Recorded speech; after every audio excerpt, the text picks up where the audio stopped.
안녕하십니까. 거시경제학 공부 시작하겠습니다.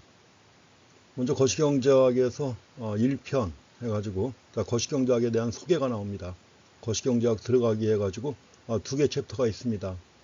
1장에서는 이제 국가경제란 무엇인가 해가지고 거시경제학이 무엇인지 또 거시경제학을 공부하는데 가장 기본적인 개념들 공부하실 겁니다. 그리고 이제 2장 가면은 이제 국가경제의 기본 문제, 그리고 거시경제학이 크게 두 가지 조류가 있는 거 아시죠? 고전학파 계열의 거시경제학과 또 케인스학파 계열의 거시경제학 두 가지 흐름이 있어가지고 가장 기본적으로 어떤 입장의 차이가 있는가, 이걸 공부하시겠습니다. 이거는 물론 이제 2주차 가서 시작할 것이고, 1주차에서는 먼저 국가경제란 무엇인가 관련해가지고 공부하시겠습니다. 앞부분 교과서 캡처한 것이 상당히 참 지저분하게 나왔는데 양해해 주시기 바랍니다. 제가 한 건 아닙니다. 몇 가지 참고문헌 좀 살펴보겠습니다. 국내에서 많이 보는 참고문헌인데 아무래도 여러분들이 거시경제학 공부하실 때는 또 물론 이제 우리가 경제를 갖다 이해하는 것도 중요하지만 경영학과이기 때문에 대부분 다 글로벌 금융학과죠. 글로벌 금융학과이기 때문에 나중에 취업이라든가 이런 문제 걸려가지고 시험도 많이 보셔야 됩니다. 또 자격증과 관련해 가지고 또 시험 보는 기회도 있고, 그렇기 때문에 참고문헌을 갖다 좀 제시해 드리는 것입니다.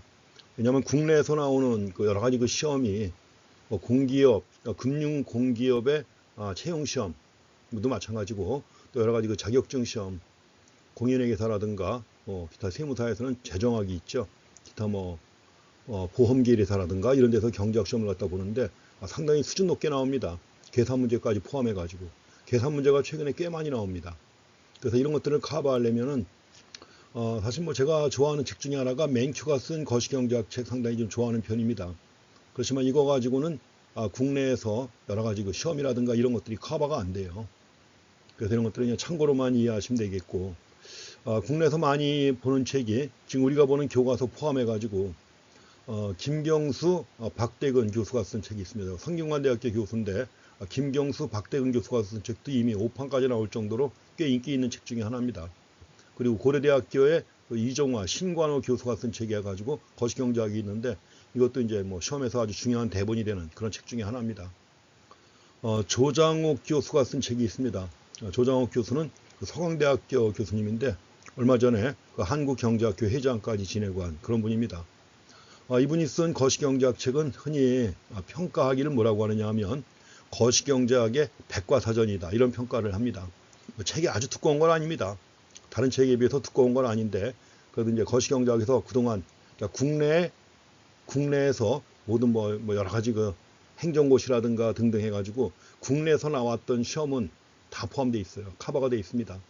그래서 거시경제학의 백과사전이다, 이런 얘기까지 들을 정도로, 또 설명도 굉장히 짜임새 있게 핵심만을 잘 정리해 놓은 책 중에 하나입니다. 하지만 이제 우리가 오랫동안 봐온 책이 경제학 원론에서부터 시작했죠. 조순, 정운찬, 전성인, 김영식 교수가 쓴 책. 이게 제일 오래된 책이고, 그동안 여러 가지 과거에도 시험에서 여러 가지 시험이라든가 이런 데서 가장 커버가 많이 되는 그런 내용입니다. 그리고 또 이런 내용을 공부하셔야만 여러분들이 글로벌 금융학과 다른 과목들을 쉽게 공부할 수가 있습니다. 그래서 이 책의 뒤를 이어가지고 같은 저자가 쓴 책입니다. 우리가 공부하는 것은. 정운찬 교수가 있죠. 정운찬 교수가 원래 책을 처음 썼고 수제자인 김영식 교수가 책을 써가지고 현재 우리가 보고 있는 교재는 정운찬, 김영식 공저로 나옵니다. 물론 기본적인 내용은 과거에 정운찬 교수가 쓴 건데 개정판을 내면서 김영식 교수가 이제 개정판을 낸 겁니다. 그래가지고 이제 논리적인 흐름상에 있기 때문에 이 책 갖고 이제 하시면 흐름이 잘 연결되실 겁니다. 기타 이제 한국은행의 여러 가지 발간 자료가 또 꽤 있습니다. 한국은행 들어가시면 사이트 안에 여러 가지 발간물이 나와요. 거기 보시게 되면 한국의 금융시장이라든가 금융결제제도라든가 등등 여러분들이 꼭 공부하고 지나가셔야 되는 이런 내용에 대한 발간물이 꽤 많이 나와 있습니다.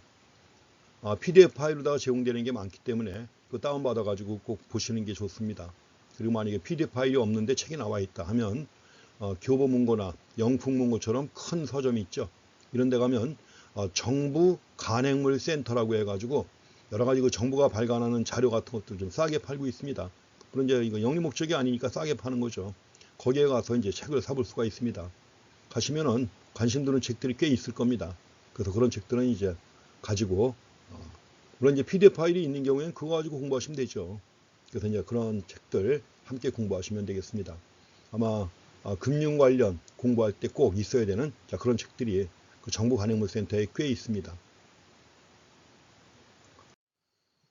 유용한 경제교육 사이트인데 제가 권하고 싶은 것은 그 한국은행에서 하는 금요강좌, 이거는 꼭 권장드리고 싶습니다. 한국은행에서 매주 금요일 날 오후 2시에 강좌를 엽니다. 그냥 현장에 참여해가지고 한국은행 본점에서 강의를 하고 있습니다. 인터넷 통해서 신청을 한 다음에 참석을 해야 됩니다. 만약에 신청한 다음에 참석 안 하면 그 다음번 참석할 수 없습니다. 그래갖고 이것이 25번 참석하게 되면 반 수료증을 주고 50번을 참석하면 수료증을 주는데, 금요 강좌 50번 들었다. 물론 이거는 뭐 1년에 들어야 되는 것도 아니고 토탈 50번이에요. 그러니까 이제 졸업할 때까지 50번 수강하시고 수료증 받으면은 이거는 금융 관련 기업에 들어갈 때 막강한 스펙이 됩니다. 자, 지금까지 그 스펙 쌓아가지고 뭐 금융결제원 들어간 학생도 있고요. 자, 금융결제원 아시죠? 금융결제원 대졸 초임 7천만 원입니다. 거기 들어간 학생도 있고요. 물론 이제 글로벌 금융학과는 아니지만 이제 경영학과 학생인데, 그래갖고 막강한 스펙이 되니까 뭐 증권회사라든가 이런 데 들어갈 때 제일 중요한 스펙입니다. 여러 가지 뭐 금융 뭐 3종 자격증이니 뭐 이런 거 얘기하는데 그거보다 더 중요한 게 이겁니다. 그래서 일찍 계획 세워가지고 뭐 금요강좌 계속 이수하시면 아주 큰 도움 되실 겁니다. 이거 말고도 한국개발연구원, 대한민국의 최고 싱크탱크입니다. 여기가. 물론 이제 한국은행의 경우에도 경제학 박사가 뭐 300명 넘을 정도로 있지만, 한국개발연구원은 초창기서부터 한국에서 그 경제 분야 최고 싱크탱크로 만든 겁니다. 그래서 여기서 여러 가지 경제정보센터가 있고 여기서도 다양한 자료가 나오기 때문에 이러한 자료 참고하실 만합니다. 자, 그리고 이제 전경련에서도 있는데 뭐 전경련은 최근에 제대로 활동을 못하고 있습니다. 그래서 전경련 거의 뭐 정부가 바뀌면서 문재인 정부 들어오면서 전경련 완전히 팽된 거 아시죠? 그래서 지금은 이제 별 크게 의미는 없습니다. 그 다음에 몇 가지 경제교육 관련된 시험이 있는데 이런 것들도 굉장히 중요하기 때문에 말씀을 드리는 겁니다. 여러분들이 학교에서 공부하시는 거 말고 기타 이제 요새는 뭐 금융에서도 여러 가지 융합이라든가 이런 걸 강조하죠. IT 쪽에 빠삭하게 아셔야 됩니다. 데이터는 그냥 갖고 놀아야 돼요. 장난감처럼. 데이터를 다루는 것이 가장 중요합니다. 그래서 이제 그런 거 하려면은 뭐 과거에는 뭐 통계학과라든가 이런 데 복수 전공해 가지고 이제 공부했습니다만은 그런 거 하지 않고도 뭐요. 공부할 수 있는 자료가 많이 있죠. 그래서 K-무크가 있습니다. 무크다 아시죠? 그래서 이제 특히 한국에서 만든 K-무크가 있고, 또 KOCW넷 들어가면 OCU가 있습니다. 자, 이남무크 센터 들어가서도 확인할 수 있는데 여기 여러 가지 통계 분석이라든가 데이터 분석 관련 강의가 굉장히 많아요. 자, 그런 것들 참고해 가지고 체계적으로 좀 공부하시면 크게 도움될 것이고, 취업할 때도 크게 도움될 것이고, 취업한 다음에도 뭐요 대단하게 인정받습니다. 데이터 사이언티스트가 되면은 그만큼. 자, 금융 관련 데이터 뭐 엄청나잖아요. 그걸 자유자재로 만약에 활용할 수 있다면 어디 가나 인정받고 환영받을 것입니다. 그래서 제가 너무 금융이라는 데만 매몰되지 말고, 금융도 지금은 뭐 엄청나죠. 뭐 핀테크라든가 아니면 또 여러 가지 뭐 블록체인이라든가 뭐 이런 쪽으로 확대가 되면서 이 분야에 정통하고 능력 있는 이런 사람들을 많이 뽑아요. 그렇기 때문에 지금 시간 여유 있고 대학생일 때 이런 데 관심을 두고서 공부해 주시면은 자, 나중에 크게 인정받고 또 아주 크게 클 수 있습니다. 여러 가지 그 관련 그 학술 논문 같은 것들, 이런 것들은 이제 리스트 통해서 우리가 입수할 수 있죠. 뭐 그냥 어지간한 뭐 학위 논문만 제시하는 것도 있지만 그런 거 다 버리고 학위 논문 말고도 전문가들이 쓴 논문들이 많이 있습니다. 학회에서 나온 논문들이 있는데, 자, 그런 것들 참고해서 보시면 도움될 겁니다. 뭐 과제물 내드리면 뭐 그냥 한 15년 전, 20년 전 석사학위 논문 같은 거 참고로 내는데 그거 아무 쓸모 없는 겁니다. 지금은. 그러니까 리스트도 이제 운영을 잘못하고 있는 건데, 만약에 뭐 제가 내드리는 과제물뿐만 아니라 다른 교수님이 내드리는 과제물 같은 거 작성할 때 참고할 때 그 석사학위 논문 이런 거 참고하지 마세요. 별 도움이 안 됩니다. 그리고 이제 과제물 내라면 또 형식도 학위 논문 내는 것처럼 학위 논문 베낀 거 뻔하죠. 응? 서론해가지고 연구의 방법, 뭐 연구의 한계 이런 게 왜 들어갑니까? 5매짜리 과제물에 학위 논문에 들어가는 말이죠. 그런 거 다음 나오면 벌써 이제 학위 논문 베낀 거라는 게 눈에 다 보입니다. 그러니까 가급적이면 그런 것들 관심 두지 마시고 전문가들이 쓴 학회지에 실린 논문들 이런 것들을 많이 참고해가지고 과제문을 쓰시면 됩니다. 그게 제일 좋은 거예요. 리스가 있고요. 기타 이제 경제학 관련 시험이 꽤 있습니다. 한국경제신문에서 시행하는 테스트이 있는데 요거는 테스트 같은 경우에는 기업체들 같은 경우에도 그 승진이나 이런 데 자료로 많이 활용합니다. 그래서 폭넓게 공부하셔가지고 여기서 고득점 해놓으시면은 레벨이 높지요. 그럼 또 큰 도움 됩니다. 마찬가지로 매일경제신문에서 운영하는 게 테스트가 있고요. 또 영어로 보는 경제학 시험 해가지고 이베트가 있습니다. 자, 이런 것들도 이제 대학생일 때 하는 거예요. 물론 이제 졸업한 다음에 당장 뭐 승진해서 자꾸 누락되고 하니까 그때 가서 뒤늦게 뭐 시험 보고 하는 사람들도 꽤 있는데 학교 다닐 때 레벨을 받아놓으세요. 그게 제일 좋은 것입니다. 자, 이런 것들이 이제 우리가 앞으로 거시경제학 공부하고 나면 이런 시험에서도 충분히 고득점 할 수 있는 이런 내용들을 갖다가 학습하시게 됩니다. 제일 먼저 이제 1장입니다. 국가경제란 무엇인가? 지금 우리가 공부하는 게 거시경제학 아닙니까? 경제학 공부하실 때 공부하셨지만 거시경제학 뭐죠? 나라경제 전체죠. 나라경제 전체를 대상으로 공부하는 것입니다.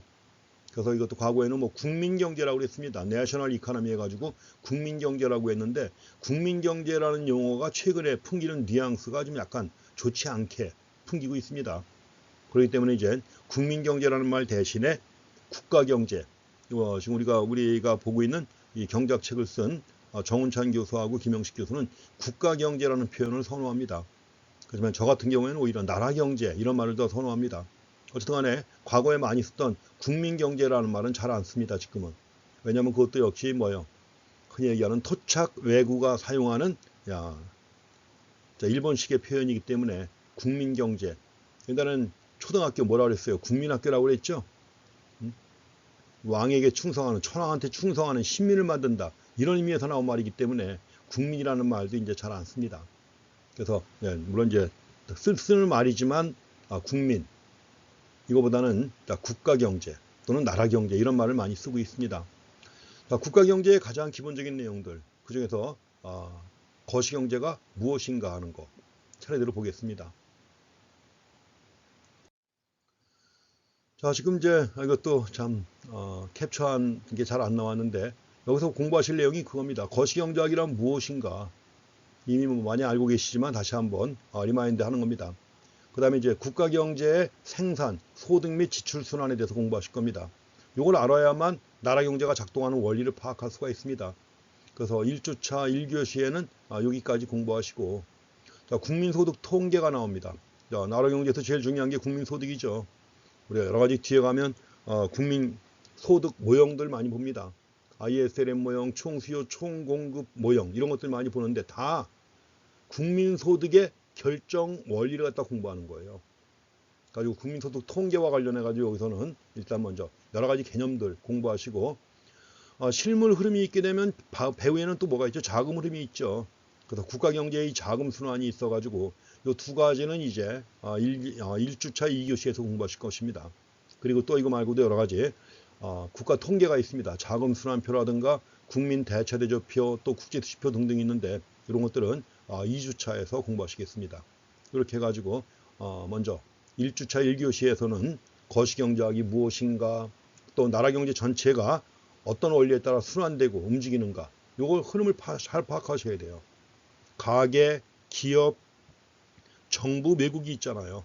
이 사이에 여러 가지 생산물과 생산요소, 자금의 흐름이 어떻게 이루어지는가 이걸 먼저 명확하게 확인하고 지나가셔야 이걸 배경으로 해가지고 뭐요? 나라 경제의 균형 국민 소득이 결정되는 원리를 갖다가 파악할 수가 있고 이것도 처음에는 간단한 모형에서부터 시작해가지고 모형을 점점 확장해 나가는 거예요. 이런 방식으로 전개가 됩니다.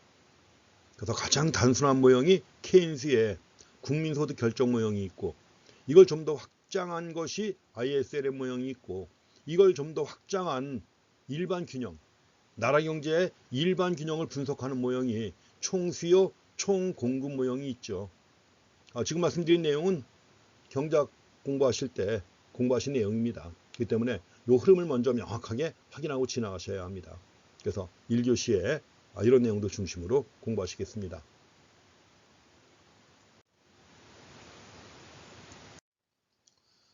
자, 여기서 먼저 뭘 공부하실 건가 좀 전에 얘기했습니다만, 이 내용이 바로 좀 전에 말씀드린 내용입니다.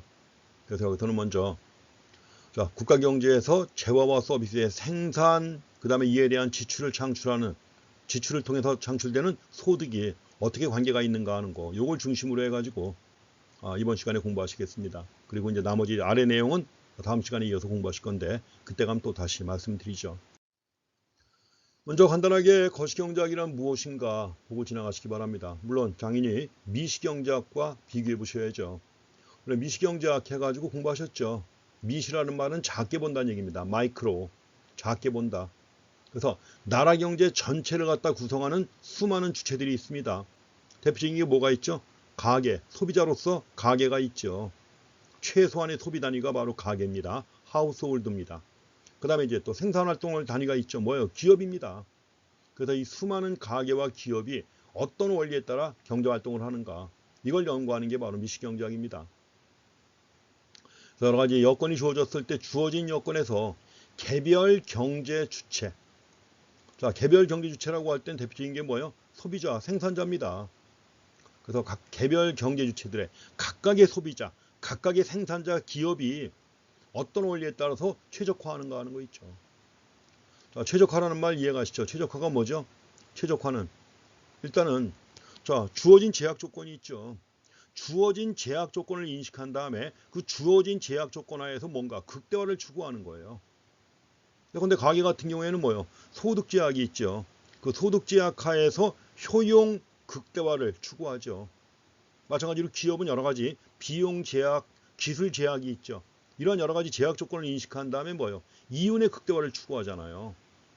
그래서 효용 극대화, 이윤 극대화를 어떻게 이룰 것인가, 이걸 연구하는 게 바로 미시경제학입니다. 그래서 개별 경제 주체의 최적화 결정 과정, 이걸 다룹니다. 그래서 미시경제학의 분석 대상은 누구예요? 개인, 소비자라든가 생산자 개인 또는 특정 기업을 대상으로 하는 거죠. 생산활동의 주체인 기업을 대상으로 분석을 합니다. 그리고 이제 확장해가지고 가계와 기업이 만나는 곳이 시장이죠. 그래서 가계와 기업이 시장에서 만나가지고 어떻게 경제활동이 이루어지고 거래가 이루어지는가, 이걸 분석하는 게 바로 미시경제학입니다. 지금 미시경제학에서는 이제 궁극적으로 이런 과정을 통해서 어떻게 하면 희소한 자원의 효율적 배분이 이루어지는가, 자원 배분의 효율성 문제를 다루는 것이 미시경제학의 하나의 또 결론이죠.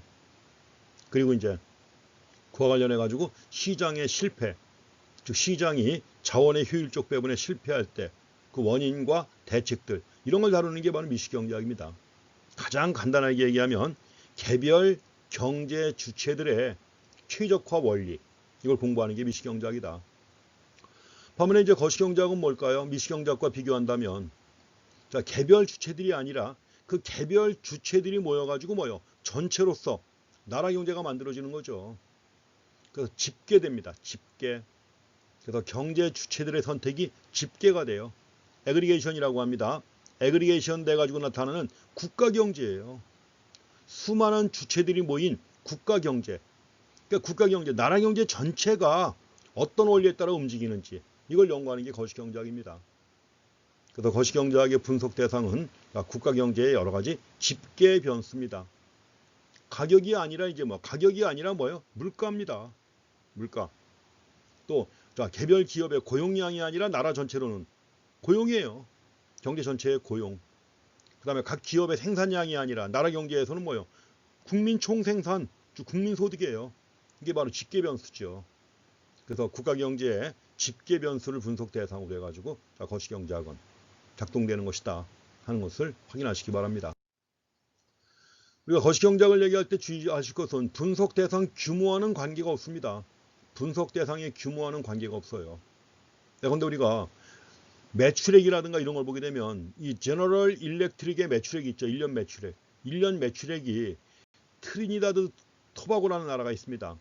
트리니다드 토바고가 있는데 이 나라의 1년 GDP보다 훨씬 많아요. 제너럴 일렉트릭이. 그렇지만 제너럴 일렉트릭은 뭐예요? 하나의 기업일 뿐이죠. 하나의 기업이기 때문에 그 제너럴 일렉트릭의 활동을 연구한다? 이건 미시경제학의 연구 대상입니다. 반면에 트리니다드 토바고 한 나라입니다. 그 나라 경제 전체를 대상으로 연구하는 것이기 때문에 바로 뭐예요? 이게 바로 거시경제학의 대상이 되는 겁니다. 규모와는 관계가 없다는 거죠. 분석 대상의 규모와는 관계가 없다. 그래서 분석 대상이 개별 주체냐 아니면 전체로서 나라 경제냐 여기에 차이가 있습니다. 그래서 거시경제학에서는 이제 국가 경제의 집계 변수라고 그랬죠. 집계 변수의 특성과 관계 이런 걸 다루는 것이 거시경제입니다. 그리고 이제 국민소득의 꾸준한 증가, 장기적으로 볼 때는 국민소득이 계속 증가하잖아요. 경제 성장. 그렇지만 단기적으로 볼 때는 뭐예요? 증가와 감소가 반복되죠. 즉 호황과 불황이 반복되죠. 그러니까 지금 우리 아주 그냥 극심한 불황에 빠져 있는데 이런 걸 연구하는 게 경기 변동입니다. 조만간 이제 또 경기가 다시 또 치고 올라가겠죠. 그러다가 또 뭔가 안 좋은 사건이 생기면 다시 또 침체에 빠질 것이고 호황과 불황이 반복되는데 이걸 연구하는 게 경기 변동입니다. 이 과정에서 가장 중요한 두 가지 개념이 뭐냐? 국민소득과 물가 두 가지입니다. 국민소득, 국내 총생산이에요. 국내 총생산과 함께 중요한 게 뭐예요? 물가죠. 이런 것들이 바로 집계 변수의 대표인 것입니다. 이것뿐만 아니라 이제 생산물, 생산 요소의 흐름이 있게 되면 배후에 움직이는 게 바로 돈 아닙니까? 돈과 관련해 가지고 통화량이라든가 또 나라 경제 전체의 이자율은 어떻게 결정되는지, 자, 외국과 무역을 할 때 경상수지는 어떻게 이루어지는지, 또 무역하는 과정에서 환율은 어떻게 결정되는지, 뭐 실업률, 물가상승률, 이런 것들이 바로 집계 변수 관련해 가지고 거시경제학의 중요한 연구 대상이 되는 집계 변수가 됩니다. 그래서 거시경제학은 이런 특성이 있다는 것을 먼저 확인하시기 바랍니다. 우리가 집계 변수로 분석을 하게 되는데 그 이유가 뭐냐 하는 겁니다. 집계 변수. 왜냐하면 이제 나라 경제 전체, 물가라든가 국민소득과 같은 집계 변수를 분석해야만 뭐요?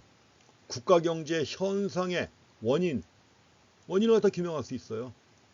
경제가 침체해 있다면 그 이유가 무엇이냐? 실업이 크게 증가하고 있다는 그 이유가 무엇이냐? 이런 걸 파악하려면 당연히 뭐요? 집계 변수를 가지고 봐야 되는 겁니다.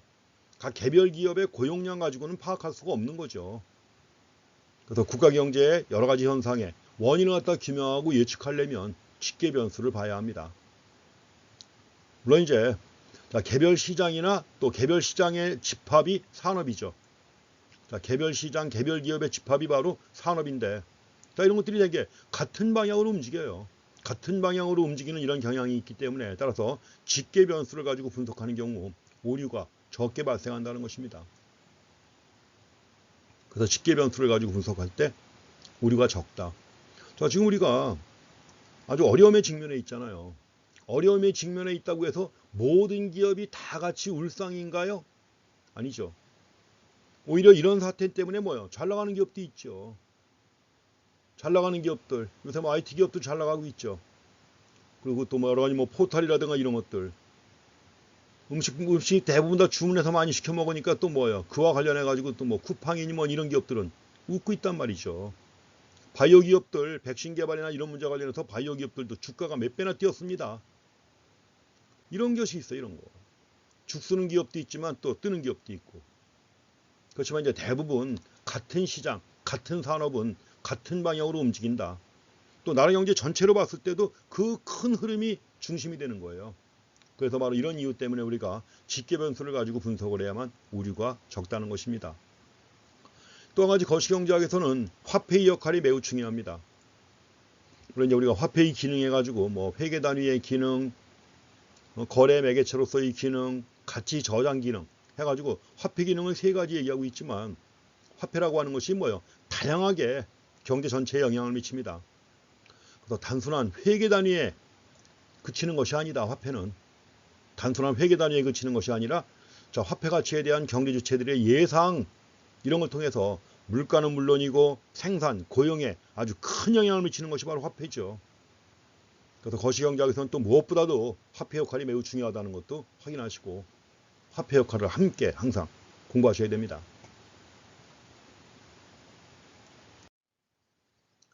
자, 이제 국가 경제에 생산, 소득 및 지출 순환이 있습니다.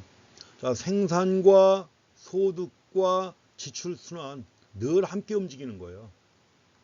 물론 여기에 이제 자, 생산물이 만들어집니다. 생산물이 만들어지고 생산물이 만들어지려면 뭐가 있어야 돼요? 먼저 생산 요소가 있어야죠. 생산 요소가 투입돼 가지고 생산물이 만들어집니다. 가지고 이 생산 요소가 생산 과정에 투입되는 거예요. 생산 과정에 투입돼 가지고 생산물이 만들어집니다. 그러니까 투입 요소가 뭐예요? 자원도 있고 여러 가지 자원도 있죠. 원료라든가 천연 자원들 이런 것들이 있죠. 거기다가 또 뭐예요? 자본도 투입되죠. 자본은 뭡니까? 기계라든가 생산 설비 이런 자본이 투입돼야 되는 거죠. 무엇보다도 중요한 건 뭡니까? 노동이 있어야 됩니다. 아무리 좋은 원료가 있고 아무리 좋은 기계가 있어도 노동 없이는 아무것도 못 만듭니다. 그래서 이런 것들이 바로 생산 요소고 생산 요소가 일정한 생산 과정에 투입되면 생산 과정을 거치면서 생산물이 만들어지는 거죠. 그럼 생산물이 만들어진 다음에 어떻게 처분되느냐? 일단 생산물은 가게에 의해서 소비가 되죠. 생산된 생산물은 일부는 가게에 의해서 소비가 되고 또 생산물 중에는 다시 생산 과정에 투입되는 게 있죠. 생산물이지만 다시 생산 과정에 투입되는 겁니다. 이걸 뭐라고 하죠? 투자라고 하는 것이죠. 투자에는 이거는 자본재가 마모가 됐을 때 마모된 걸 보충하는 투자가 있습니다. 뭐 기계라든가 생산 설비는 일정한 수명이 있잖아요. 수명이 있기 때문에 우리가 회계 처리할 때는 어떻게 하나요? 매년 감가상각 하죠. 감가상각. 그 감가상각에 해당하는 투자. 자본자가 마모된 것만큼을 보충하는 이런 투자를 대체 투자라고 합니다. 그렇지만 이제 보통은 대체 투자 이상으로 새로운 투자가 자꾸 이루어지잖아요. 그렇죠? 이런 걸 순투자라고 합니다. 그래서 대체 투자하고 순투자 합쳐가지고 전체로서 투자가 되는 것입니다. 뭐 이 얘기는 또 다시 가면 나옵니다.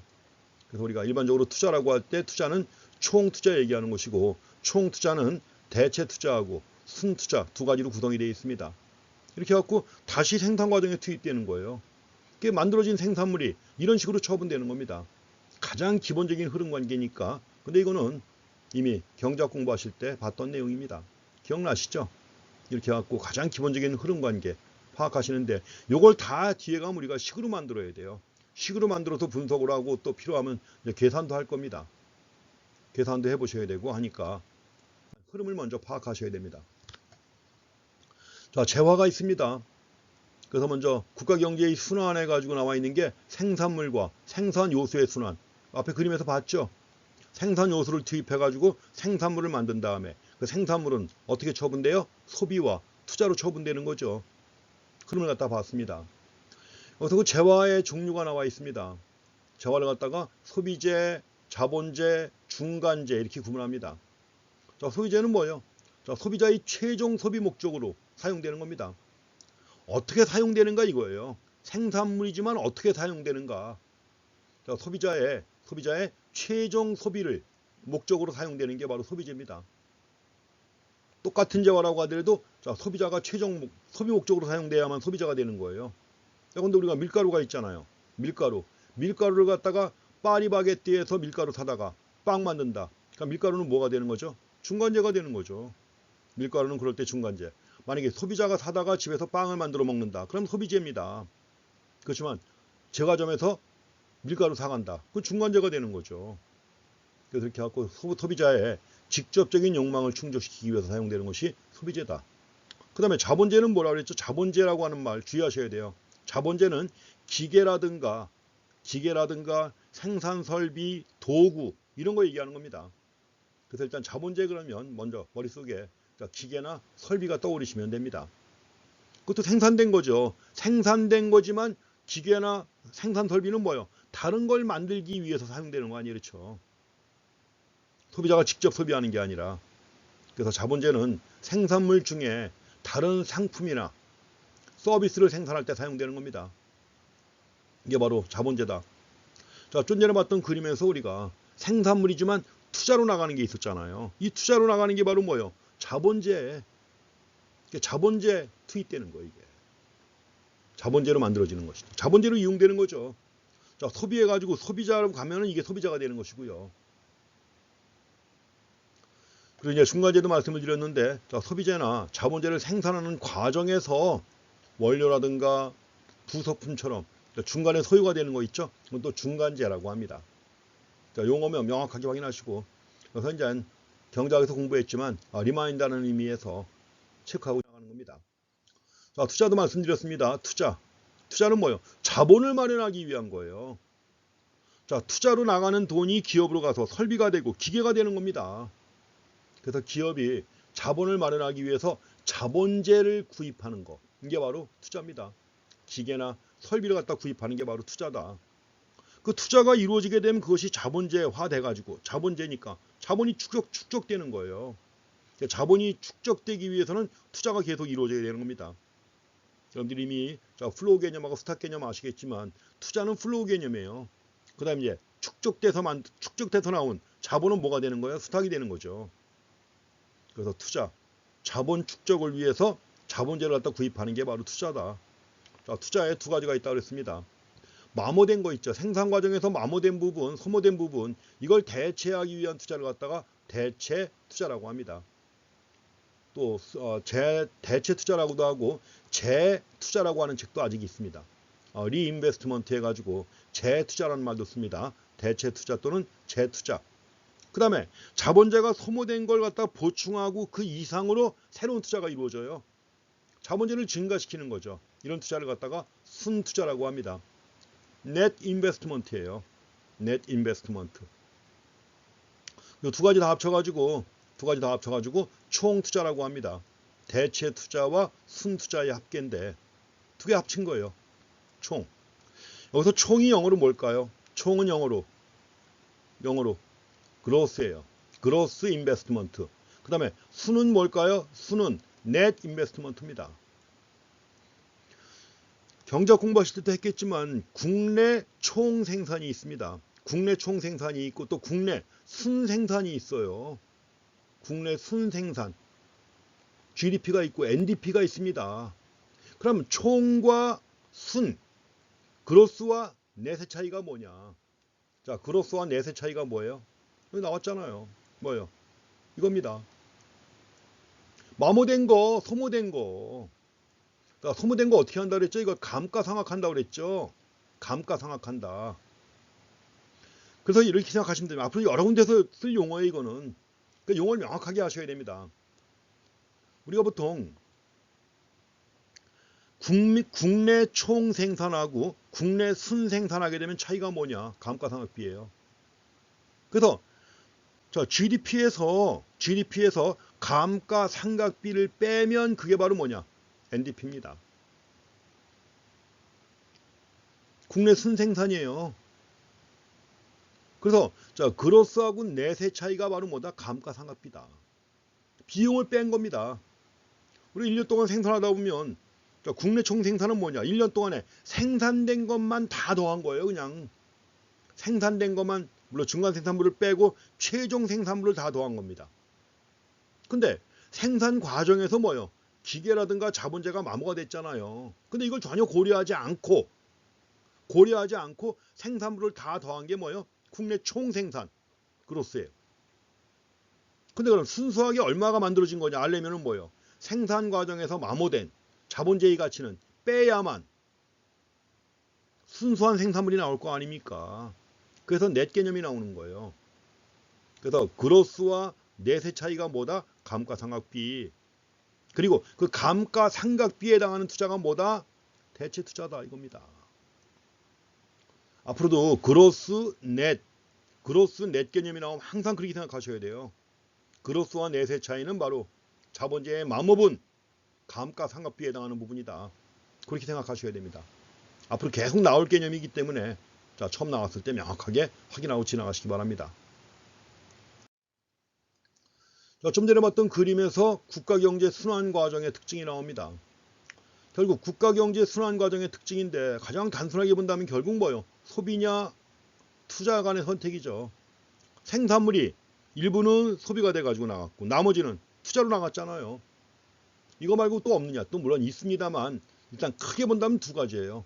소비와 투자 간의 선택이다.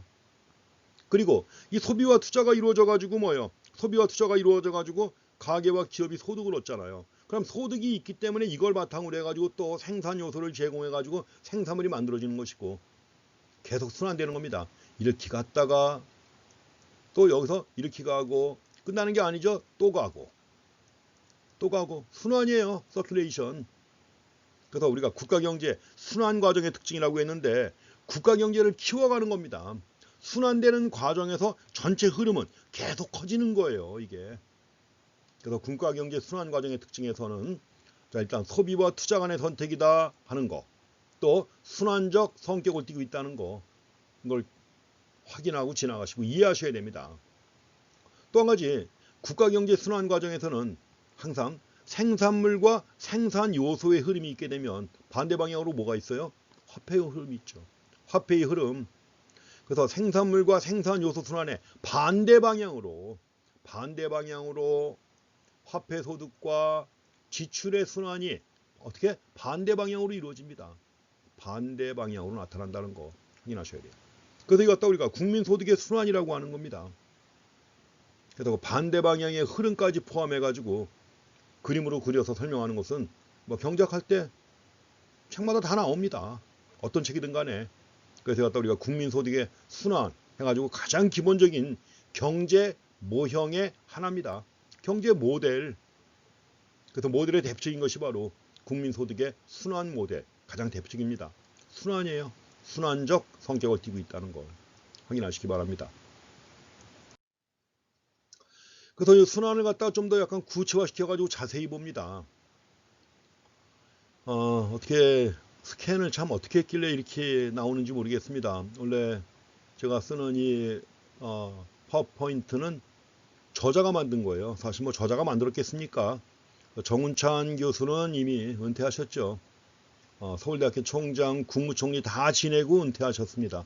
근데 은퇴한 건 아니죠. 지금 한국야구위원회 위원장 하죠. 야구위원회 위원장. 야구를 워낙 좋아해가지고 선수 출신은 아니지만 야구를 워낙 좋아해가지고 책도 쓰고 또 서울대 총장 할 때는 서울대 교수 야구팀을 만들었어요.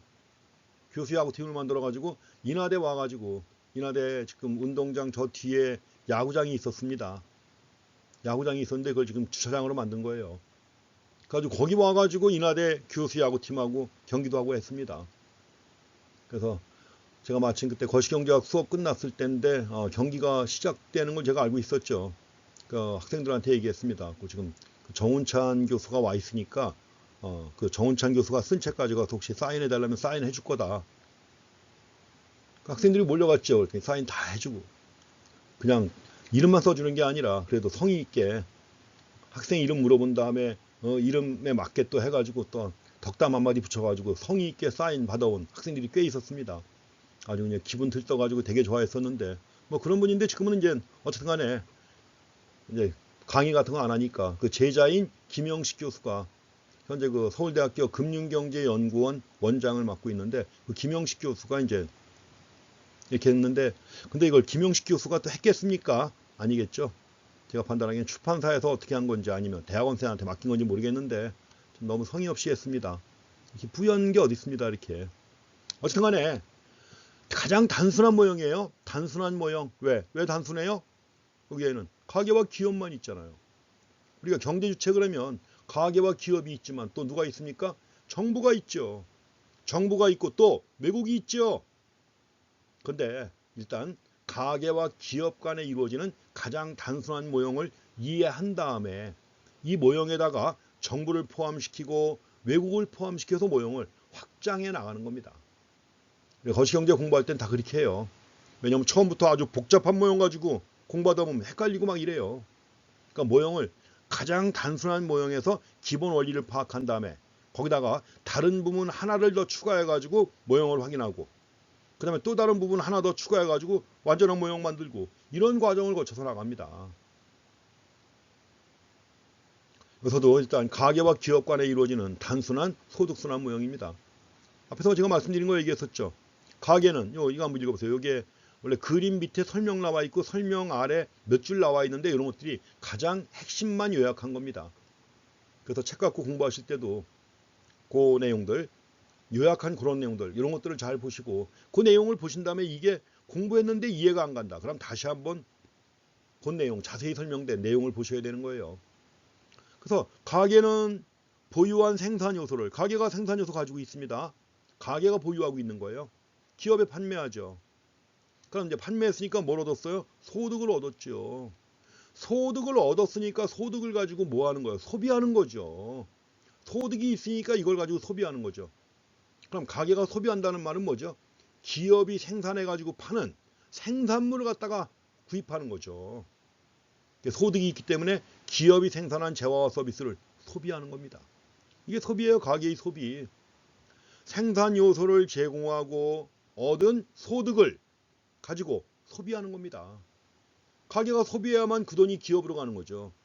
그러니까 그 돈이 기업으로 가가지고 기업에 판매 수입이 되는 것이죠. 이렇게 해갖고 끊임없는 순환 과정이 반복되는 겁니다. 일단 기본적으로 생산물의 흐름이 있습니다.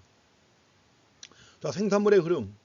화살표 방향 보세요. 어디로 가나요? 기업에서 생산물은 크게 보면 가게로 가죠. 생산물 시장을 통해서 가게로 갑니다. 생산물은. 그래서 이 생산물이 가게로 갈 때 이걸 가게가 구입하는 거 아니에요. 가게가 소비하는 거예요, 이게. 또 생산 요소는 반대 방향으로 가죠. 생산 요소 해가지고 노동, 토지, 자본, 기업 활동 같은 생산 요소 이렇게 갑니다. 그럼 그에 대한 대가로 기업이 주는 게 뭐예요?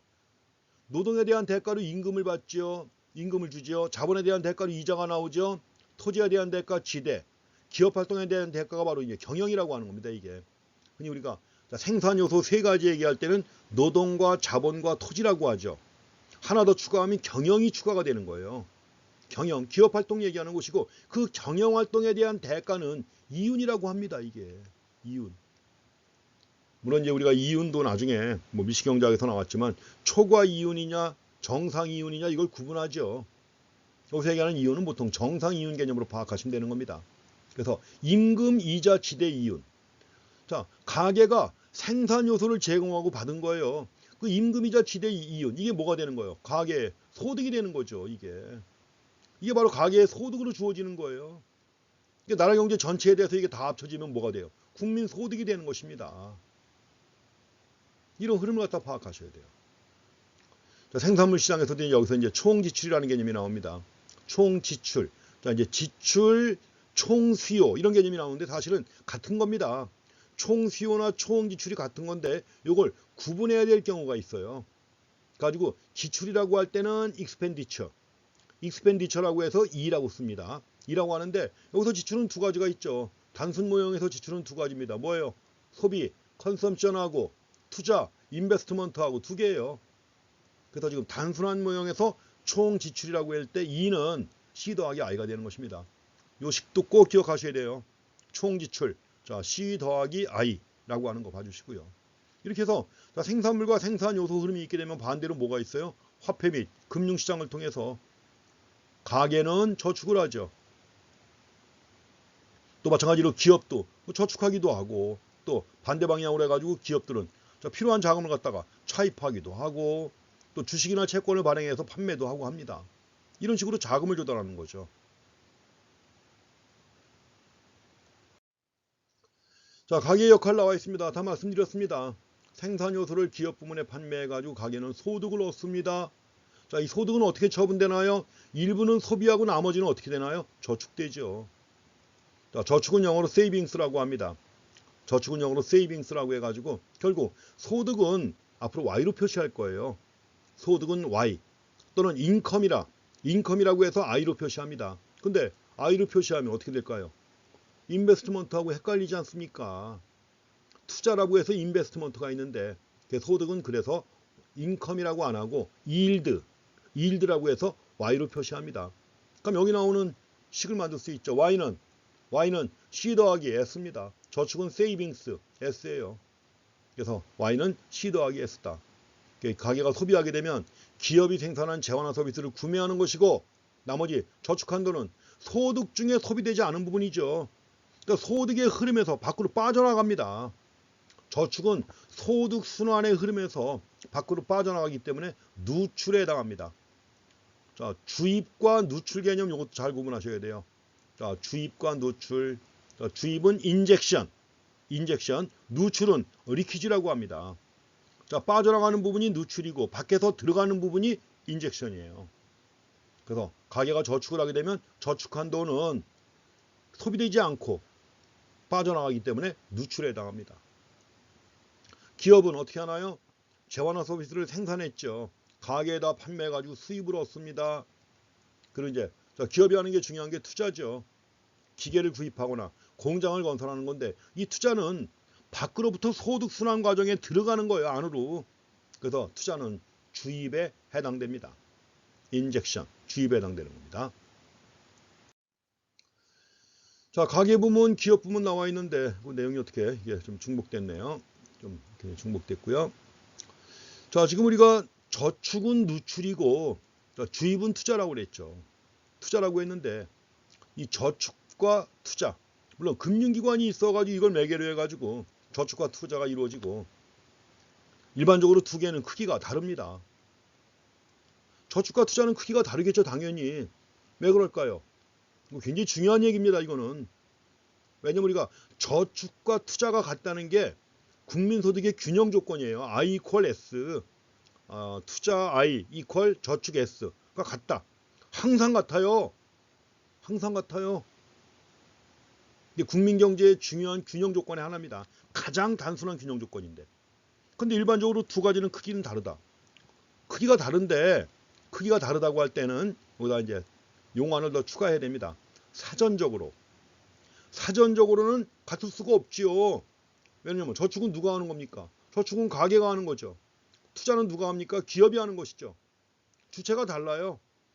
주체가 다르고 또 동기가 달라요. 동기가. 가계가 저축을 한다. 가계가 저축하면 이유가 뭘까요? 물론 미래에 대비하는 것도 있지만 아무리 미래에 대비한다는 측면이 있어도 저축했는데 아무것도 나오는 게 없다. 누가 저축합니까? 마늘밭에 묻어놓죠. 그 저축하면 뭐가 나와요? 이자가 나오잖아요. 이자율이 높아진다. 저축 많이 합니다. 이자율이 높아질수록 저축 많이 해요. 이자가 있죠. 투자의 목적은 뭐예요? 투자를 통해서 이윤을 얻고자 하는 거 아니에요. 생산 설비나 이런 걸 갖춤으로써 이윤을 얻고자 하는 거죠. 동기가 다릅니다. 주체가 다르고 동기가 다르다. 그렇기 때문에 사전적으로는 투자와 저축은 달라요. 근데 저축하고 투자한 이후에 사후적으로는 어떠냐? 사후적이라는 말은 영어로 사전적, 사후적이라는 말도 구분하셔야 됩니다. 사전적이라는 말은 영어로다가 intended 또는 planned 이런 개념이에요. 가지고 사전적이라고 할 땐 영어로 exant라고 합니다. exante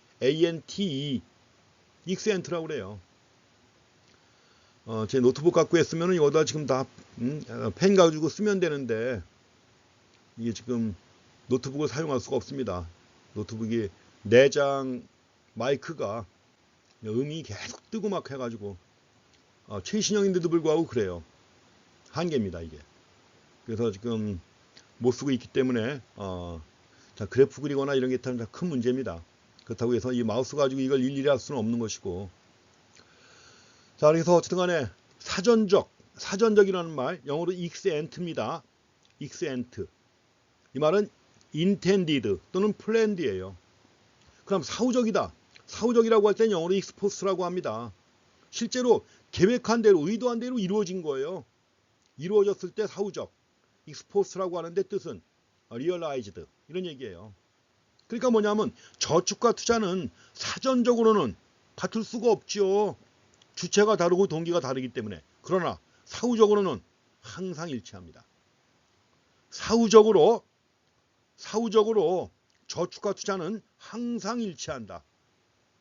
그 이유는 뒤에 가서 또 말씀드릴 것입니다. 일단 그 말은 굉장히 중요한 말입니다. 지금 드린 말씀은. 자, 이제 모형을 확장해가지고 정부를 포함시키고 해외를 포함시킵니다. 정부가 포함돼봤자 뭐가 있겠어요? 정부가 포함되면.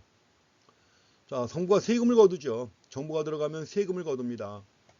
세금이 있고요. 조세가 있습니다. 또 정부가 들어가면 뭐가 있죠? 물론 여기서도 정부가 있으면은 가게하고도 거래하고 기업하고도 거래합니다. 기업하고도 거래하죠. 가게하고도 거래하고 기업하고도 거래해요. 그래서 가게와 기업으로부터 세금을 걷죠. 자, 세금을 거둔 다음에 또 정부가 돈을 쓰지요. 쓰는 건 정부 지출이에요. 그래서 government expenditure라고 해서 정부 지출이라고 합니다. 근데 이것도 사실은 용어를 구분해야 돼요. 왜냐면 외국 교과서들은 용어를 정확하게 구분하고 있습니다. 왜냐면 여기서 우리가 정부 지출이라고 할 때 government expenditure라고 할 때는 이전 지출은 포함이 안 돼요. 이전 지출은 따로 분류합니다. 이전 지출은 영어로 뭐죠? transfer. 이전이라는 말 영어로 transfer예요. transfer expenditure. 이게 뭐냐면 사회보장을 위해서 반대급부 없이 사회보장을 위해서 쓰는 돈이 있죠. 이게 바로 이전 지출입니다. 그래서 일반적으로 우리가 정부 지출이라고 할 때는 이전 지출은 포함시키지 않아요. 그래서 이전 지출을 빼고 얘기하기 때문에 용어를 정확하게 해가지고 government purchase라고 합니다. government purchase. 그래서 정부 구입 또는 정부 구매라고 지금은 많이 써요. 근데 우리 그 정운찬 김영식 교수 책에서는 아직은 용어를 안 바꾸고 있습니다. 근데 의미는 그런 겁니다. 정부 지출이라고 나와 있지만 의미는 뭐예요? 정부 구입이에요. government purchase 얘기하는 겁니다. 그래서 정부가 들어가게 되면 세금 거두고 쓰는 거에 두 가지가 있다. 정부 구입이 있고 이전 지출이 있고요. 두 가지가 있습니다. 그 다음에 자 이제 외국이 들어갑니다. 해외. 원래 해외라는 말도 이제 안 쓰는 말이에요. 사실은. 해외 대신에 원래 이런 용어에 대해서는 한국은행이 용어의 표준을 정합니다. 가지고 그렇게 쓰도록 권장을 해요. 그런 말을 안 써야 되는데 참 지독한 고집쟁이들입니다. 이 정운찬 김영식 교수 같은 경우에도 아주 엄청난 고집쟁이에요. 고집쟁이인지 아니면 성의가 없어서 책을 안 바꾸는 건지 모르겠지만 용어는 바꿔줘야죠. 한국은행에서 쓰는 용어는 뭐냐? 국외라고 씁니다. 해외가 아니에요. 국외. 국외라고 씁니다. 여러분들은 앞으로 공식적인 용어 쓰세요. 교과서엔 이렇게 나와 있지만 이게 지금 국내에서 일반적으로는 또 한국은행 통계표에도 국외라고 나옵니다. 정부 지출도 정부 구매 또는 정부 구입이라고 나와요. government purchase 해가지고 정부 구입. government purchase예요. purchase 해가지고 정부 구입. 그리고 이전 지출은 transfer expenditure라고 해가지고 쓰는 것이고요. 국외입니다. 자, 외국이 들어와 있다 그러면 뭐가 있어요? 뭐 수출과 수입이 있죠. 뭐 뻔하죠. 그렇지만 이제 수출과 수입뿐만 아니라 국가 간의 자금의 흐름도 있잖아요. 그러니까 국가 간의 자금의 흐름은 뭐죠? 해외 차입이라든가 해외 대출 이런 것들이 있습니다. 이래가지고 여기서 우리가 흐름을 몇 개로 나눠봅니다. 흐름을 몇 개로 나눠보게 되면 크게 그림이 참 복잡해서 구분하기가 어렵습니다만은 크게 생산물의 흐름이 있어요. 생산물의 흐름. 자, 생산물은 누가 만들어요? 가게가 기업이 만드는 거죠. 기업이 만들어가지고 그 생산물 중에 일부는 가게 소비로 가고 가게 생산물 중에 일부는 가게 소비로 가잖아요. 그렇죠? 소비재. 또 생산물 중에 일부는 또 뭐예요? 다시 기업에 투입되는 것도 있죠. 일부는 외국에 파는 것도 있죠. 그 생산물을 중심으로 파악하는 게 또 있습니다. 또 한 가지는 그 생산물에 대한 지출을 중심으로 파악하는 게 또 하나의 흐름이 있어요. 그리고 가게가 생산 요소를 제공하고 반대 방향으로 얻는 게 뭐예요? 소득을 얻는다고 그랬죠. 소득. 이 소득을 중심으로 파악하는 또 흐름이 있습니다. 근데 이게 이 생산물과 생산 요소 또 자금의 흐름을 무엇 중심으로 파악하더라도 크기는 같아요. 크기는 같은데 그래서 이것 다 이제 세 측면이 있다는 게 나옵니다. 지금 ABC 지점에서 측정된 국민소득은 각각 A에서는 흐름을 좀 자세히 보셔야 됩니다. A에서는 그렇지만 그냥 크게 확인만 하고 지나가시면 됩니다. 여기서는 생산국민소득이에요. 생산국민소득. 기업들이 생산한 생산물과 재화 서비스죠. 생산물의 최종재 가치예요. 다음에 이것이 가계, 임금, 이자, 지대, 이윤의 형태로 나눠지죠. 그게 바로 뭐예요? 분배 국민소득이에요. 그 다음에 이 생산물을 구입하기 위한 지출이 있습니다. 생산물을 갖다 구입하기 위한 지출이 있어가지고 이걸 지출국민소득이라고 그래요. 그래서 우리가 전체 국가경제의 흐름에서 국가경제의 순환에서 국민소득을 파악할 때 세 측면에서 파악할 수가 있습니다. 자, 세 측면이 뭐예요? 생산, 분배, 지출 세 측면이에요. 근데 세 측면에서 파악한 국민소득이 사후적으로 사후적으로 익스포스트예요. 익스포스트. 자, 사후적으로 자, 세 가지가 뭐예요? 항상 일치한다는 것입니다. 그래서 이것이 사후적으로 일치한다는 거, 이걸 국민소득 3면 등가의 법칙이라고 합니다. 국민소득 3면 등가의 법칙. 자, 3면이 뭐다? 생산, 분배, 지출 측면입니다. 뒤에 가서 또 한번 언급이 될 내용입니다. 자, 그래서 이렇게 또 깜찍하게 생산국민소득이 튀어나오네요. A의 흐름이에요. A의 흐름. 그 다음에 두 번째 분배국민소득 나오고요. 자, 세 번째가 맨 위에 지출국민소득이 있죠. 자, 세 가지는 크기가 같다는 것입니다. 국민소득 3면 등가의 법칙입니다. 자, 또 이제 정부가 나왔는데 정부 말씀 다 드렸어요. 말씀 다 드렸습니다. 정부가 하는 일 다 아시죠? 자, 세금을 걷어가지고, 자, 세금으로 가지고 필요한 지출에 충당합니다. 그래서 일단 정부가 들어가게 되면 조세가 있습니다. 자, 소득 순환에서 누출이 되는 거죠. 왜냐하면 가게가 소득을 얻은 다음에 소비하는 돈 말고 나머지는 다 누출이에요. 빠져나가는 거니까. 그 조세 세금 내잖아요. 그렇죠? 정부로 빠져나가는 거죠. 이것도 누출입니다. 자, 지금까지 누출에 해당하는 거 두 가지 봤습니다. 누출에 해당하는 두 가지가 뭐예요? 저축과 조세 두 가지가 누출입니다. 반면에 이제 정부가 쓰는 돈, 정부리출이죠. 정부리출은 소득 순환 과정으로 들어가는 겁니다. 밖에서 소득의 순환 과정으로 들어가는 거예요. 물론 이제 그 지출이라고 할 때는 여러 가지 뭐 정부재화라든가 공공재를 생산하거나 또 이전 지출 같은 것들이 다 포함되죠. 그렇지만 이제 정부 지출과 이전 지출 이 두 가지는 또 구분하셔야 됩니다. 그래서 같은 기간만 따진다면, 같은 기간을 가지고 따진다면 당연히 정부 지출과 조세 수입은 꼭 일치하나요? 안 하죠, 당연히. 그래서 만약에 조세 수입이 더 많다 그러면은 뭐예요? 재정 흑자. 반면에 정부 지출이 더 많다 그러면 뭐예요? 재정 적자가 되는 거죠. 그래서 어떤 한 기간만 놓고 볼 때는 정부 지출과 조세 수입이 일치하지 않을 수도 있다는 겁니다. 자, 다음에 이제 외국이 포함됩니다. 외국이 포함되면 수입과 수출이 있죠. 우리가 수입품을 갖다 구입한다. 수입품 구입한다고 할 때는 소득 중에서 일부가 빠져나가는 거 아니에요. 수입품을 구입하기 위해서 빠져나가는 거죠. 이게 뭡니까? 이것도 누출입니다. 자, 지금까지 누출 세 가지 나왔습니다. 자, 누출의 합계 S 더하기 T 더하기 자, 수입은 영어로다가 import 그래서 IM이라고 쓰겠습니다. IM. 그래서 이거 세 가지 합친 게 누출이에요. 누출 S 더하기 T 더하기 IM. 반면에 수출은 export 해가지고 이제 주입에 해당하는 거죠. 외국에서 사가는 거예요. 외국에서 국내에서 만든 물건을 외국에서 사가는 거 아니에요. 그만큼 많이 팔리는 거 아닙니까? 이것도 주입에 해당하는 겁니다. 수출은 주입에 해당한다. 자, 주입에 해당하는 거 세 가지가 있었죠. 자, 주입에 해당하는 세 가지 소비 더하기 이제 소비가 아니라 이제 저축했으니까 이제 두 번째는 주입에 해당하는 게 뭐가 있습니까? 투자가 있죠. 투자가 있고 그 다음에 정부 지출이 있고 그 다음에 수출이 있습니다. 이게 주입에 해당하는 거예요. 그래가지고 이로부터 국민소득 3면 등가의 법칙인데 이거는 사후적으로 항상 일치하는 거예요. 사전적으로 어떻게 이게 일치하겠습니까? 근데 사후적으로는 항상 일치합니다. 자, 사후적이라는 말 얘기했었죠. 익스포스트입니다. 익스포스트. 그래서 3면, 생산, 지출, 분배 국민소득이 항상 일치한다는 겁니다. 국민소득 3면 등가의 법칙. 자, 다시 한번 정리합니다. 누출에 해당하는 게 뭐가 있습니까? 누출은 S 더하기 T 더하기 IM이 있습니다.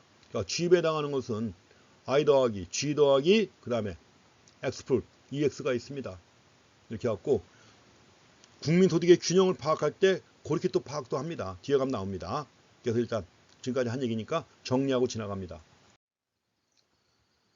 다음에 이제 생산물의 총 공급과 관련해 가지고 이제 균형 국민소득의 결정 원리인데 요거까지 그냥 하겠습니다. 시간이 벌써 이제 60분 돼 가는데 요건데 제일 중요한 내용 중에 하나입니다. 거시경제에서 제일 중요한 내용인데 지금 여기서 우리가 볼 내용 요 정도는 이미 경제학 할 때 어느 정도 했던 것이기 때문에 요 내용까지는 보겠습니다. 자, 생산물의 총 공급이에요. 자, 1년 동안 한 나라에서 생산물이 생산됐잖아요. 그럼 생산된 생산물은 뭐예요? 국민에게 공급되는 거죠. 생산된 생산물이 국민에게 공급된다. 그럼 공급되면 공급된 생산물이 어떻게 이용되는가 이걸 확인하시면 됩니다. 생산물의 총 공급이 그런 거예요. 가게가 소득을 얻습니다. 소득을 얻게 되면 일부는 어떻게 한다고 그랬죠? 소비한다고 그랬죠. 나머지는 어떻게 합니까? 저축합니다. 저축을 한다. 자, 소득 중에 일부는 소비되지만 나머지는 저축된다. 자, 정부를 고려한다면 자, 소득 중에 일부는 또 어떻게 해야 돼요? 세금을 내야죠. 가게가. 자, 소득 중에 일부는 저축을 했지만 또 정부까지 고려한다면 일부는 뭐예요? 세금을 내야 되잖아요. 자, 세금 T로 나갑니다. 그래서 총 공급은 YS라고 합니다. 총 공급이에요. YS. 총 공급인데 총 공급은 일부는 소비되고 일부는 저축인데 여기서 저축인데 프라이빗이라고 붙인 이유가 바로 그겁니다. 왜냐하면 저축에는 가버먼트 세이빙스도 있어요. 정부 저축이 있습니다. 여기서는 정부 저축과 민간 저축을 구분하셔야 돼요. 거시경제학입니다. 경제학이 아니에요. 거시경제학이에요. 그래서 민간 저축과 정부 저축을 갖다 구분해야 됩니다. 그래서 여기서 S, 자, 프라이빗 해가지고 P를 갖다 붙인 겁니다. 그래서 총 공급은 일부는 소비되고 일부는 민간 저축으로 나가는 거죠. 여기서 얘기하는 요 저축 얘기하는 겁니다. 요 저축. 일부는 세금이죠. 합쳐진 겁니다. 총 공급 YS는 C 더하기 S 더하기 T입니다. 그래서 우리가 자, 총 공급 이게 바로 이제 국민 소득이 되는 거죠. 국민 소득이 되는 건데 어떻게 처분된다? 소비와 저축. 정확하게는 뭐예요? 민간 저축. 그리고 뭐예요? 조세 형태로 처분돼요. 자, 이것도 단순한 항등식입니다. 이거는 항등식이에요. 총 공급 이퀄 이렇다는 거 당연히 항등식이죠. 이거는. 자, 크게 중요한 의미는 없습니다. 단순한 항등식이라는 거. YS는 C 더하기 S, 정확하게 SP 더하기 T입니다. 그럼 이제 이걸 구입하기 위한 지출을 갖다가 합치는 거예요. 한 나라 전체에서 생산돼 가지고 공급된 그 생산물을 갖다가 구입하기 위한 지출에 뭐가 있느냐. 구입하기 위한 건데 이걸 우리가 수요라고 하는 거죠. 자, 수요인데 이게 결국 뭐예요? 다 지출입니다. 지출이에요.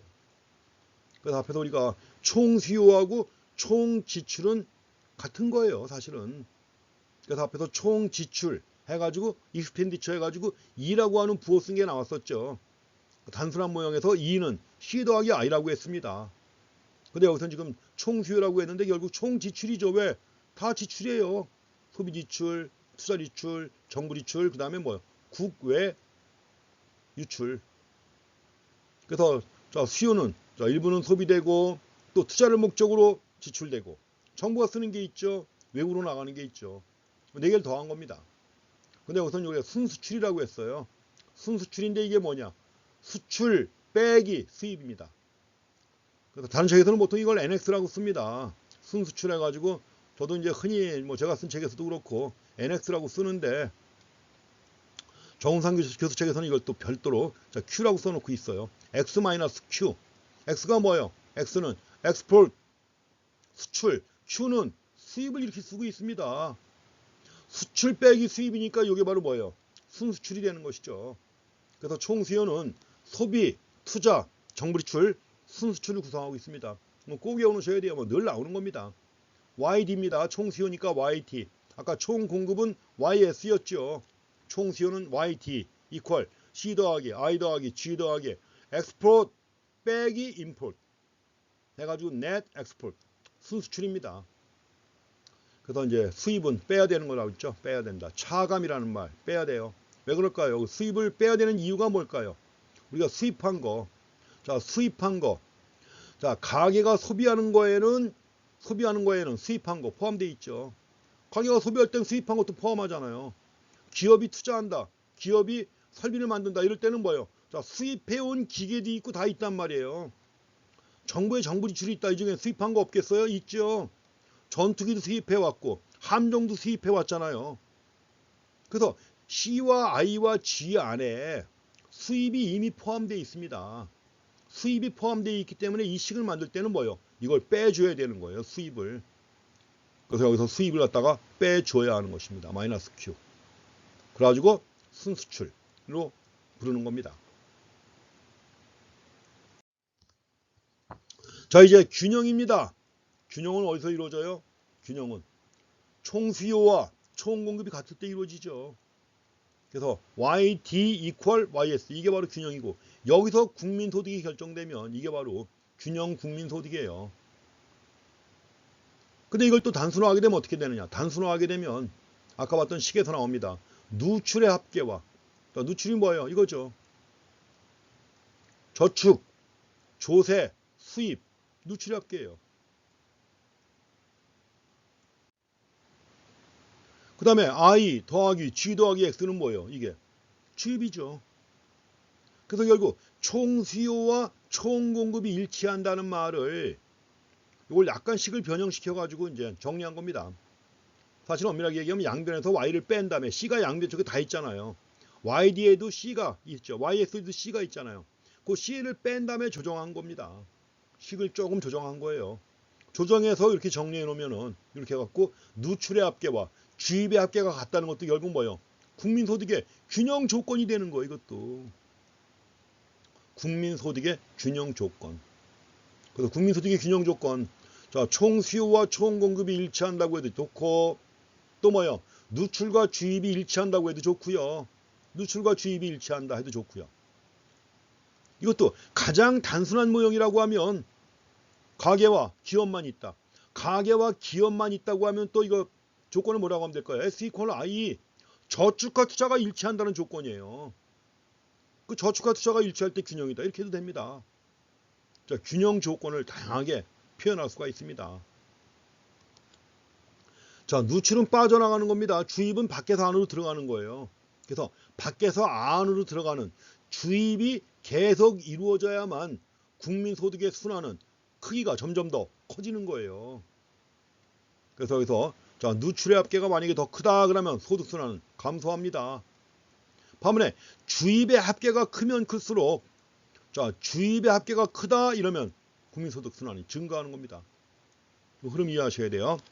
자, 그래서 끊임없는 투자가 이루어지고 정부 구입이 이루어진다 해갖고 주입이 계속 이루어져야만 소득순환이 커지는 거예요. 자, 폐쇄경제가 나왔는데 외국이 없는 겁니다. 자, 외국과 거래가 없는 이런 경제, 이걸 또 폐쇄경제라고 하는데, 우리가 경제 분석을 할 때 모형을 단순화하기 위해서 외국은 나중에 포함을 시켜요. 가계, 기업, 정부만이 있는, 가계와 기업, 정부만 있는 이런 경제를 대상으로 분석을 한 다음에 그러나서 나중에 외국을 포함시킵니다. 처음부터 복잡해지니까 이런 거예요. 그래서 일단은 자, 폐쇄경제라고 해가지고 영어로 클로즈드 이코노미라고 하는 것이고, 자, 폐쇄경제의 반대말은 개방경제입니다. 오픈 이코노미예요. 개방경제. 자, 외국이 없는 경제 폐쇄경제입니다. 그럼 폐쇄경제에서 생산물의 총 가치는 당연히 지출한 금액과 동일한 거 당연하죠. 그래서 앞에서 얘기했지만 뭐 국민소득 3면 등가의 법칙 이미 나왔었잖아요. 3면 등가의 법칙. 그래서 생산물의 총 가치 지출한 금액과 동일하다. 생산 국민소득과 지출 국민소득은 같다고 그랬죠. 그겁니다. 그래서 결국 이로부터 나오는 식이 아주 유명한 식이죠. 중요한 식이고, GDP는 소비, 투자, 정부 구입의 합계입니다. 이제 구입이라고 한 거예요. 이제 구입. 구입이라고 했으니까 주의하셔야 됩니다. 구입이라고 했습니다. 이전 지출은 포함시킨다, 안 시킨다, 안 시키는 거예요. 이전 지출은 포함시키지 않는 겁니다. 정부 구입만 포함시킨 거예요. 그래서 GDP Y로 하면 Y는 C 더하기 I 더하기 치, 가장 기본적인 거시경제의 항등 관계입니다. Y는 C 더하기 I 더하기 치. 자, 요걸 가지고 또 변형을 시키는 거예요. 요리도 변형을 시키고 조리도 변형을 시켜가지고 다양한 관계를 만듭니다. 자, 이제 투자에 대해서 정리해 볼까요? 투자, I를 중심으로 정리해 봅니다. I를 중심으로 정리한다면 여기서 나오는 게 뭐죠? I는 Y 빼기 C 빼기 G가 되겠죠. 근데 여기서 Y는 C 빼기 Y 빼기 C 빼기 G 아니에요. 근데 여기다가 T를 넣었다가 T를 빼줍니다. T를 집어넣어 가지고 T를 뺀 다음에 한번 이 오른쪽에서 뭐 다시 넣어주는 거예요. 정부만 따로 묶어가지고. 가지고 I는 Y 빼기 T 마이너스 C. 뭐 G는 일단 빼놨습니다. 자, G는 일단 빼놓고 Y 빼기 C 앞부분에서 여기다가 T를 넣었다가 여기다가 넣었다가 뒤에 G와 관련해 가지고 빼주는 거예요. 가지고 정리하는 겁니다. 그러니까 이제 다시 정리하게 되면 I는 Y 빼기 T 빼기 C 더하기 T 빼기 G가 되는 거죠. 같죠? 당연히 같죠. 그럼 이럴 때 Y에서 세금을 빼고, 자, 세금은 당연히 내는 거니까 그 다음에 소비를 제외한 나머지가 뭐예요? 민간저축이죠. 이게 SP입니다. 앞부분이 여기에 민간저축이에요. Y 빼기 T 빼기 C가 민간저축.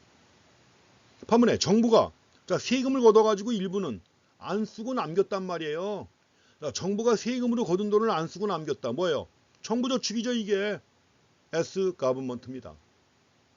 그래서 우리가 나라 경제 전체에서 저축이라고 할 때 국민저축이라고 하면은 민간저축과 정부저축을 더한 것입니다. SP 더하기 SG 이퀄 S. 그래서 자, 이거 뭐예요? 자, 저축입니다.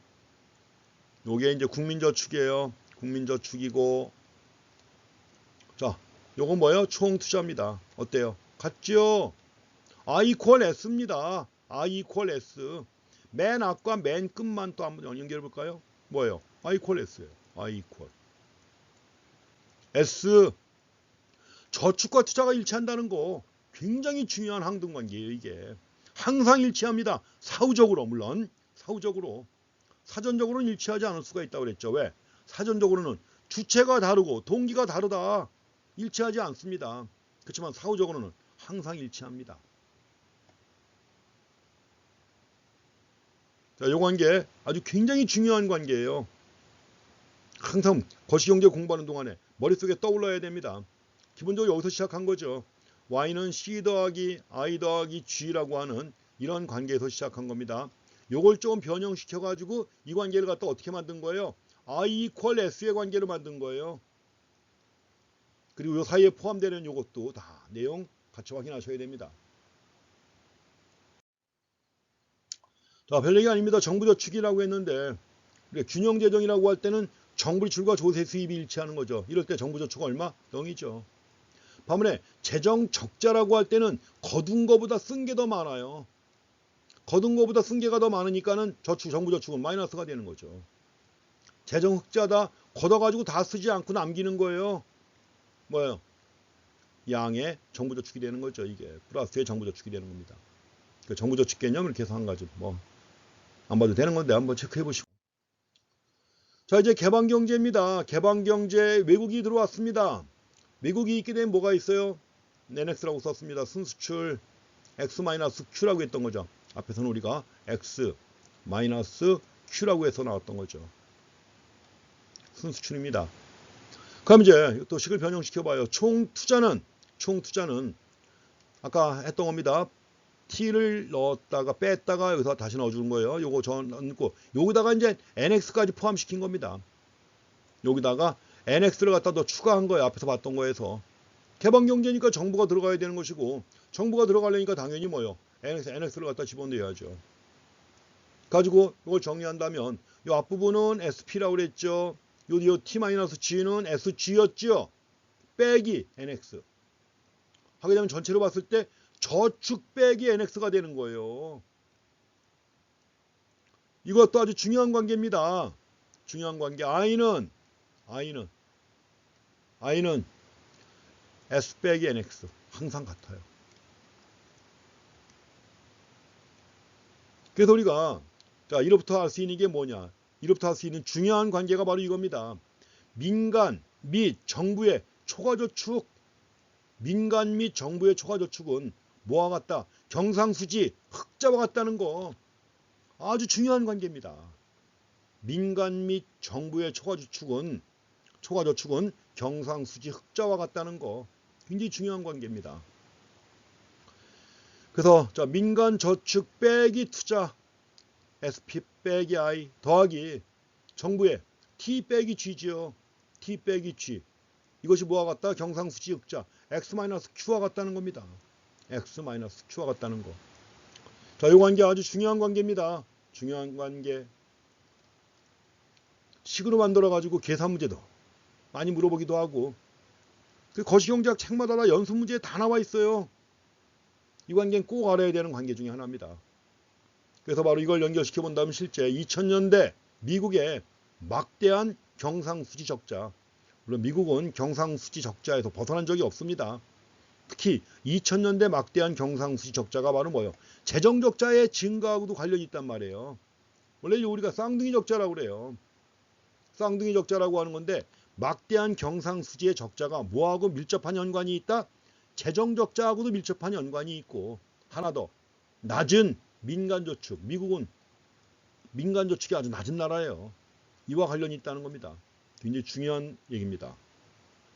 자, 특히 이 관계 잘 확인하셔야 됩니다.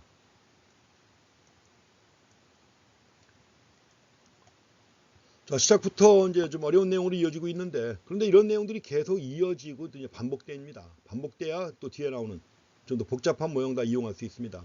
그래서 우선 이제 제 1장 중에서 국가경제, 생산, 소득, 지출순환까지 봤습니다. 이제 국민소득의 통계라든가 이런 내용들 나오는데, 그건 이제 다음 시간에 이어서 하겠습니다.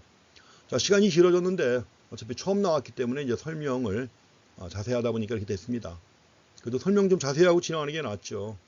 우리가 수업 시간, 오프라인 수업이라도 식도 다 써가면서 하나하나 파악해가면서 해야 될 그런 내용들인데, 대신 설명이라도 좀 자세히 해야죠. 여러분들은 이제 뭐 시험 들으시면 되지 않습니까? 이거 말 들으니까 또 뭐 1.5배속, 2배속 해가지고 빠르게 들으시는 분도 있고 한다는데, 어쨌든 간에 지금 첫 시간에 한 내용인데 꽤 중요합니다. 잘 정리하시고요. 자, 어렵지만 한 학기 이렇게 가지 않기를 바랍니다. 현재 예정인 중간시험까지만 이렇게 가고, 그 중간시험 지난 다음에 오프라인에서 만나기를 희망합니다. 자, 수고했습니다.